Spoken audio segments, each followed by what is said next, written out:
que fille de Monsieur Livio Missire, qui est un des spécialistes de l'Empire ottoman et des familles latines de l'Empire ottoman, je ne vais pas parler de l'importance de la généalogie dans l'histoire, mais je vais lire certains passages de ce premier tome qu'il a écrit, Vie latine de l'Empire ottoman, et qui a été publié il y a 2 ans aux éditions Isis à Istanbul. Et je me contenterai de lire aussi certains éléments biographiques qui le remettent dans son contexte et qui parlent de lui et de sa vie à Izmir. Le secret d'une vie. Dans l'un de ses livres, un journaliste turc parle de Livio Missire comme d'un Turc d'Izmir. Ce même journaliste, lors d'une table ronde universitaire, haut fonctionnaire, homme politique ou simple observateur, paraissait ému en entendant Livio Missire rappeler un vers célèbre d'une grande poétesse française de sang grec chantant le ciel de Turquie, le plus beau ciel du monde. Et lors d'un dîner diplomatique, n'est-ce pas inhabituel, l'hôte, il y a quelques années, levait son verre en l'honneur de Livio en lui disant « À ta santé, toi qui es le plus ottoman de nous tous ». Et Livio, disons-le, ne manquait jamais de prétention. N'étonnait-il pas le premier ambassadeur de Turquie, délégué permanent auprès des communautés européennes, qu'il écoutait s'adresser à un des premiers groupes de visiteurs turcs de la commission en les appelant « Efendiler ».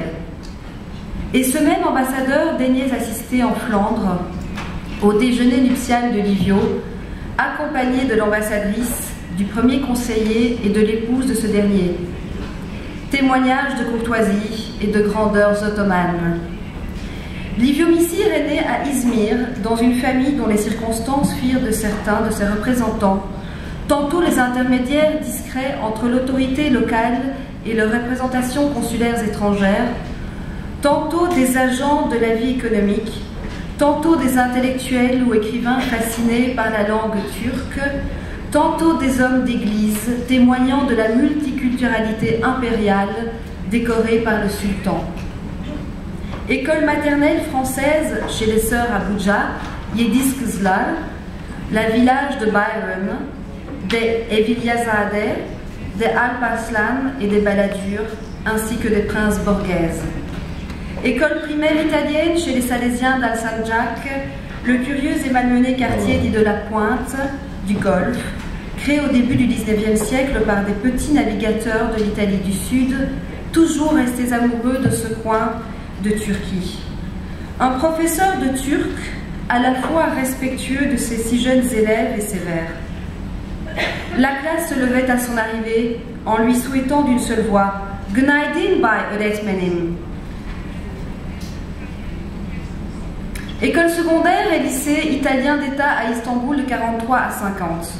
Quel souvenir entre un poète, Halit Fahri Orlansoy, un dramaturge et un homme du monde qui recevait à Büyükada.